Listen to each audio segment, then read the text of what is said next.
Okay बेटा, आज ਅਸੀਂ ਕਰਨ ਜਾ ਰਹੇ ਹਾਂ characteristics of in phase and out of phase mode. As you know ਕਿ ਅਸੀਂ ਲਾਸਟ ਟਾਈਮ ਇਨ ਫੇਜ਼ ਔਰ ਆਊਟ ਆਫ ਫੇਜ਼ ਮੋਡ ਕੀਤਾ ਸੀ, ਜਿਹੜੇ ਕਿ ਅਸੀਂ ਕਰੈਕਟਰਾਈਜ਼ ਕੀਤੇ ਸੀਗੇ ਐਕਸ ਔਰ ਵਾਈ ਜਿਹੜਾ ਮੋਡ ਹੈ ਉਹਦੇ ਵਿੱਚ ਅਸੀਂ ਕੀਤੇ ਸੀਗੇ। ਤਾਂ ਹੁਣ ਤੁਸੀਂ ਦੇਖ ਸਕਦੇ ਹੋ ਕਿ ਫਸਟ ਸਭ ਤੋਂ ਪਹਿਲੇ ਜਿਹੜਾ ਇਨ ਫੇਜ਼ ਮੋਡ ਹੈ ਉਹਦੀ ਇਕੁਏਸ਼ਨ ਤੁਹਾਡੇ ਕੋਲ ਜਿਹੜੀ ਐਕਸ ਵਾਲੀ ਇਕੁਏਸ਼ਨ ਹੈ ਉਹ ਹੈਗੀ ਹੈ d2x/dt² plus ω1x is equal to 0।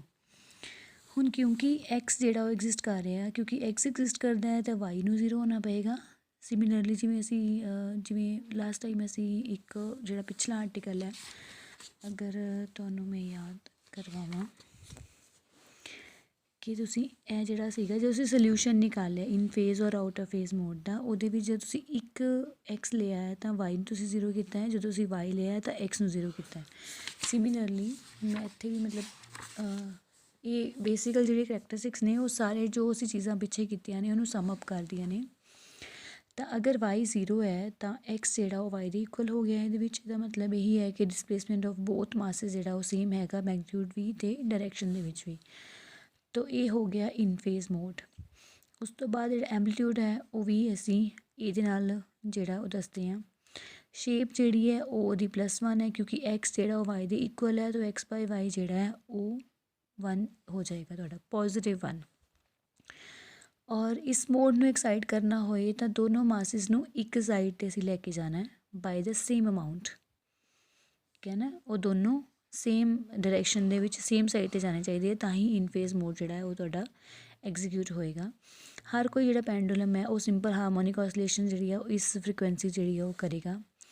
ਇਹਦੇ ਵਿੱਚ ਜਿਹੜੀ ਕਪਲਿੰਗ ਟਰਮ ਹੈ, it doesn't all influence the motion of the masses, ਮਤਲਬ ਕਪਲਿੰਗ ਦੇ ਨਾਲ ਜਿਹੜਾ ਮਾਸਿਸ ਦੀ ਮੋਸ਼ਨ ਹੈ ਉਹਦੇ ਉੱਪਰ ਇਨਫਲੂਐਂਸ ਜਿਹੜਾ ਹੈ ਉਹ ਨਹੀਂ ਪੈਂਦਾ। ਅਤੇ ਇਹਦਾ ਮਤਲਬ ਇਹ ਹੈ ਕਿ ਨਾ ਤਾਂ ਉਹ ਸਟਰੈਚ ਹੁੰਦਾ ਅਤੇ ਨਾ ਹੀ ਉਹ ਕੰਪਰੈਸ ਹੁੰਦਾ।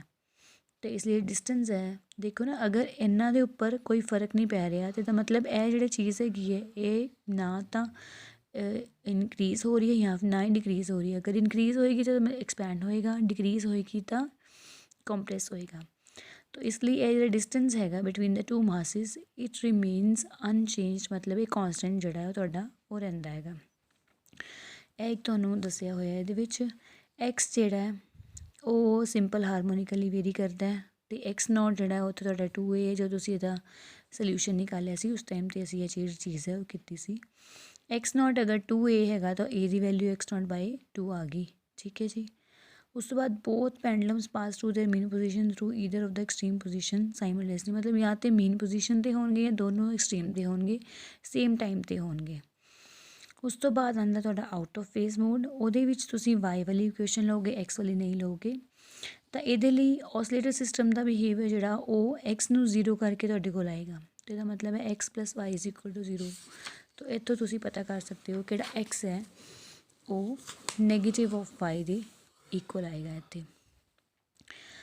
ਤੋ ਹੁਣ ਡਿਸਪਲੇਸਮੈਂਟ ਜਿਹੜੀ ਹੈ ਇਕੁਅਲ ਹੈ, ਬਟ ਜਿਹੜਾ ਇਕੁਅਲ ਹੈਗੀ ਮੈਗਨੀਟਿਊਡ 'ਚ, ਬਟ ਨੈਗੇਟਿਵ ਆਫ ਵਾਈ ਦਾ ਮਤਲਬ ਹੈ ਜਿਹੜੀ ਡਾਇਰੈਕਸ਼ਨ ਹੈਗੀ ਹੈ ਉਹ ਤੁਹਾਡੀ ਰਿਵਰਸ ਹੈਗੀ ਹੈ। ਮਤਲਬ ਅਗਰ ਐਕਸ ਇੱਧਰ ਨੂੰ ਜਾ ਰਿਹਾ ਹੈ ਤਾਂ ਵਾਈ ਜਿਹੜਾ ਹੈ ਉਹਨੂੰ ਇੱਧਰ ਨੂੰ ਹੀ ਜਾਣਾ ਚਾਹੀਦਾ ਹੈ, ਮਤਲਬ ਦੋਨੋਂ ਓਪੋਜ਼ਿਟ ਸਾਈਡ 'ਤੇ। ਜਿਵੇਂ ਮੰਨ ਲਓ ਕਿ ਤੁਹਾਡੇ ਕੋਲ ਇਹ ਦੋ ਪੈਂਡੂਲਮਸ ਨੇ ਅਤੇ ਇਹ ਵਾਲਾ ਇੱਧਰ ਨੂੰ ਜਾਏਗਾ, ਇਹ ਵਾਲਾ ਇੱਧਰ ਨੂੰ ਜਾਏਗਾ। ਜਾਂ ਫਿਰ ਇੱਕ ਦੂਸਰਾ ਕੇਸ ਅਸੀਂ ਕੀਤਾ ਸੀ ਕਿ ਇਹ ਵਾਲਾ ਅਗਰ ਅੰਦਰ ਨੂੰ ਜਾਏਗਾ ਅਤੇ ਦੂਜੇ ਵਾਲਾ ਵੀ ਇੱਧਰ ਨੂੰ ਸਾਈਡ ਨੂੰ ਅੰਦਰ ਨੂੰ ਹੀ ਜਾਏਗਾ। ਤਾਂ ਇਹ ਵਾਲੀ ਚੀਜ਼ ਜਾਂ ਇਹ ਵਾਲੀ ਜਿਹੜਾ ਮੋਸ਼ਨ ਹੈਗਾ ਇਹ ਤੁਹਾਡਾ ਐਗਜ਼ੀਬਿਟ ਹੋਏਗਾ ਆਊਟ ਆਫ ਫੇਜ਼ ਮੋਡ ਦੇ ਵਿੱਚ। ਹੁਣ ਇੱਥੇ ਵੀ ਜਿਹੜਾ ਐਂਪਲੀਟਿਊਡ ਹੈ ਉਹ ਸੇਮ ਰਹੇਗਾ, ਹੈ ਨਾ, ਕਿਉਂਕਿ ਐਕਸ ਜਿਹੜਾ ਉਹ ਵਾਈ ਦੇ ਇਕੁਅਲ ਹੈ, ਉੱਧਰ ਦੀ ਡਿਸਪਲੇਸਮੈਂਟ ਸੇਮ ਹੈਗੀ ਹੈ ਵਾਈ ਦੀ ਡਿਸਪਲੇਸਮੈਂਟ ਦੇ ਇਕੁਅਲ। ਹੁਣ ਕਿਉਂਕਿ ਇੱਥੇ ਐਕਸ ਦੀ ਵੈਲਿਊ -y ਹੈ, ਮਤਲਬ ਇੱਥੇ ਜਗ੍ਹਾ 'ਤੇ ਅਗਰ ਤੁਸੀਂ -y ਫਿਲ ਕਰੋਗੇ ਤਾਂ -1 ਆ ਜਾਏਗਾ। ਇਸ ਲਈ ਜਿਹੜੀ ਸ਼ੇਪ ਜਾਂ ਇਹਦਾ ਕੌਨਫੀਗਰੇਸ਼ਨ ਜਿਹੜਾ ਉਹ -1 ਹੈਗਾ। ਹੁਣ ਇਹਦੇ ਵਿੱਚ ਤੁਸੀਂ ਦੇਖ ਸਕਦੇ ਹੋ ਕਿ ਸਿੰਪਲ ਹਾਰਮੋਨਿਕ ਓਸੀਲੇਟਰ ਜਿਹੜੀ ਫ੍ਰੀਕੁਐਂਸੀ ਸੀਗੀ ਉਹ ਫ੍ਰੀਕੁਐਂਸੀ ਨਹੀਂ ਹੈਗੀ, ਕੁਛ ਇਹਦੇ ਵਿੱਚ ਐਡੀਸ਼ਨ ਹੈ, ਅਤੇ ਇਹਦੀ ਫ੍ਰੀਕੁਐਂਸੀ ਜਿਹੜੀ ਹੈ ਉਸ ਤੋਂ ਥੋੜ੍ਹੀ ਜਿਹੀ ਜ਼ਿਆਦਾ ਹੈਗੀ ਹੈ। ਅੱਛਾ, ਇੱਕ ਚੀਜ਼ ਤੁਹਾਡੀ ਰਹਿ ਗਈ ਕਿ ਅਗਰ ਇਸ ਮੋਡ ਨੂੰ ਅਸੀਂ ਐਕਸਾਈਟ ਕਰਨਾ ਹੈ ਤਾਂ ਸਾਨੂੰ ਦੋ ਮਾਸਿਸ ਨੂੰ ਓਪੋਜ਼ਿਟ ਡਾਇਰੈਕਸ਼ਨ 'ਚ ਲੈ ਕੇ ਜਾਣਾ ਪਏਗਾ, ਮਤਲਬ ਇੱਕ ਨੂੰ ਇੱਧਰ ਅਤੇ ਇੱਕ ਨੂੰ ਇੱਧਰ, ਉਸ ਤੋਂ ਬਾਅਦ ਉਹਨੂੰ ਛੱਡ ਦਿਓ। ਫਿਰ ਆਪਣੇ ਆਪ ਉਹ ਔਸਲੇਟ ਕਰਨਾ ਸ਼ੁਰੂ ਹੋ ਜਾਣਗੇ, ਕਿਉਂਕਿ ਇਸ ਤੋਂ ਬਾਅਦ ਇਹ ਅੰਦਰ ਨੂੰ ਹੀ ਆਉਣਗੇ, ਮਤਲਬ ਸੇਮ ਪੋਜੀਸ਼ਨ ਬਣ ਜਾਏਗੀ। ਜਾਂ ਤਾਂ ਦੋਨੋਂ ਨੂੰ ਅੰਦਰ ਲੈ ਆਓ ਜਾਂ ਫਿਰ ਦੋਨਾਂ ਨੂੰ ਬਾਹਰ ਵਾਲੀ ਸਾਈਡ 'ਤੇ ਤੁਸੀਂ ਲੈ ਕੇ ਜਾਓ। ਇਸ ਤਰ੍ਹਾਂ ਜਿਹੜੀ ਚੀਜ਼ ਹੈ ਇੱਕ ਸਾਈਡ ਹੋ ਜਾਏਗੀ। ਉਸ ਤੋਂ ਬਾਅਦ ਇਹਦੇ ਵਿੱਚ ਜਿਹੜੀ ਕਪਲਿੰਗ ਟਰਮ ਹੈ ਉਹ ਡੋਮੀਨੇਟ ਕਰਦੀ ਹੈ ਮੋਸ਼ਨ ਨੂੰ, ਠੀਕ ਹੈ ਨਾ, ਅਤੇ ਇਨਕਰੀਜ਼ ਕਰਦੀ ਪਈ ਹੈ ਫ੍ਰੀਕੁਐਂਸੀ ਆਫ ਦ ਔਸਲੇਸ਼ਨਸ। ਤਾਂ ਇਹਦਾ ਮਤਲਬ ਇਹ ਹੈ ਕਿ ਜਿਹੜਾ ਕਪਲਿੰਗ ਸਪਰਿੰਗ ਹੈਗਾ ਵਾ ਜਾਂ ਤਾਂ ਉਹ ਸਟ੍ਰੈਚਡ ਹੈ ਜਾਂ ਫਿਰ ਕੰਪਰੈਸਡ ਹੈ, ਕਿਉਂਕਿ 2s/m ਦੇ ਉੱਪਰ ਵੀ ਡਿਪੈਂਡ ਕਰ ਰਹੀ ਹੈ ਨਾ ਓਮੇਗਾ। तो twice in one time period the spring acquires its normal length when the masses pass through their mean positions। तो ਇਹਨਾਂ ਨੂੰ ਜਿਹੜਾ ਅਸੀਂ ਇਸ ਤਰੀਕੇ ਨਾਲ ਦੱਸ ਸਕਦੇ ਹਾਂ, ਉਹ ਮੈਂ ਜਿਵੇਂ ਤੁਹਾਨੂੰ ਇੱਥੇ ਉੱਪਰ ਦਿਖਾਇਆ ਸੀਗਾ ਇਸ ਤਰ੍ਹਾਂ ਹੀ ਹੈ। ਵਾਈ ਜਿਹੜਾ ਉਹ ਸਿੰਪਲ ਹਾਰਮੋਨੀਕਲੀ ਵੇਰੀ ਕਰਦਾ ਹੈ। ਇਹ ਉਹਦਾ ਸੋਲਿਊਸ਼ਨ ਜਦੋਂ ਅਸੀਂ ਨਿਕਾਲਿਆ ਸੀ ਤਾਂ ਉੱਥੋਂ ਇਹ ਵਾਲੇ ਸੋਲਿਊਸ਼ਨ ਨਿਕਾਲਿਆ ਸੀ। ਵਾਈ ਨੋਟ ਦੀ ਵੈਲਿਊ ਜਿਹੜੀ ਹੈ ਉਹ 2a ਤੁਹਾਡੇ ਕੋਲ ਇੱਥੇ ਆ ਰਹੀ ਹੈ, ਸੇਮ ਜਿਵੇਂ ਕਿ ਐਕਸ ਨੋਟ ਦੀ ਵੈਲਿਊ ਵੀ 2a ਆਈ ਸੀ। तो इस तरह ए की वैल्यू भी y0/2 है। Just like x naught y naught, ये प्योरली मतलब मैथेमैटिकल क्वांटिटी है, थोड़ी एम्पलीट्यूड नूं दसदी है एक्चुअली तुहाडा है। हुण both pendulums pass through their mean positions और at the opposite extreme positions simultaneously. ਇਹਦੇ ਵਿੱਚ ਵੀ ਇੱਦਾਂ ਹੀ ਹੈ ਜਿਵੇਂ ਪਿਛਲੇ ਇਨਫੇਜ਼ ਮੋਡ ਦੇ ਵਿੱਚ ਸੀਗਾ ਕਿ ਦੋਨੋਂ ਪੈਂਡਲਮ ਜਿਹੜੇ ਆਪਣੀ ਮੀਨ ਪੋਜੀਸ਼ਨਸ ਦੇ ਥਰੂ ਪਾਸ ਕਰਦੇ ਆ ਜਾਂ ਫਿਰ ਦੋਨੋਂ ਓਪੋਜ਼ਿਟ ਐਕਸਟ੍ਰੀਮਸ 'ਤੇ ਹੁੰਦੇ ਇੱਕ ਟਾਈਮ ਦੇ ਉੱਪਰ। तो ये सी तुहाडियां करैक्टरिस्टिक्स। उस तो बाद आंदा है तुहाडा डिग्रीज ऑफ फ्रीडम। तो डिग्री ऑफ फ्रीडम का एक छोटा जिहा कॉन्सैप्ट मैं तुहानूं दस्सांगी। बाकी जिहड़ा नैक्सट हैगा आर्टिकल जिहदे विच ये है कि तुसीं कपलिंग सिस्टम का दसना है कि 4 हुंदे degrees of freedom. This you will do by your own. ये वाली प्रॉब्लम हैगी इहनूं सॉल्व करोगे तो तुहाडे कोल 4 कॉन्सटेंट्स आउणगे।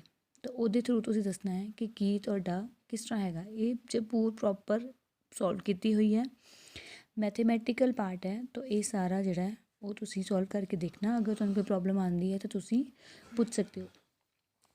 तो चलो असीं करते हैं डिग्रीज ऑफ फ्रीडम। तो डिग्रीज ऑफ फ्रीडम की है the number of independent ways in which a system can acquire energy. इनू असीं बोलते हैं degree of the freedom of the system. जिवें कि इन्होंने एग्जाम्पल दी हुई है बहुत बड़ी कि किन्ने, ਇਹਦਾ मतलब ये है कि एक सिस्टम किन्ने इंडिपेंडेंट तरीक़िਆਂ ਦੇ ਨਾਲ एनर्जी ਨੂੰ ਲੈ ਸਕਦਾ ਹੈ, एनर्जी ਨੂੰ एक्वायर कर सकता है।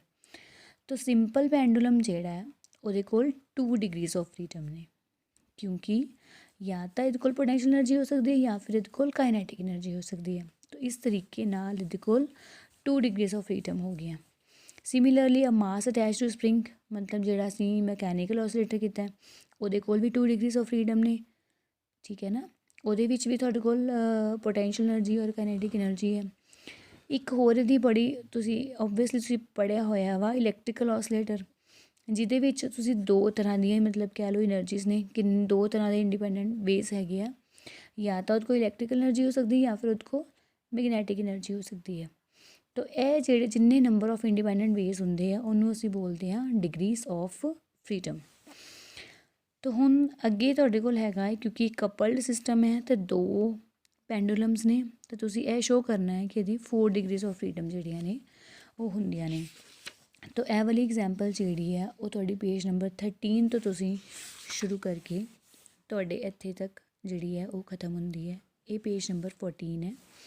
तो इत्थे तक जस्ट तुहाडे कोल इहदे क्योंकि 4 कॉन्सटेंट्स आ रहे हैं, तो चलो वो तुसीं अगर जो पढ़ोगे तो तुहानूं क्लीयर हो जाएगा। इसलिए इहदियां 4 डिग्रीज ऑफ फ्रीडम जिहड़ियां ने वो आ रही ने।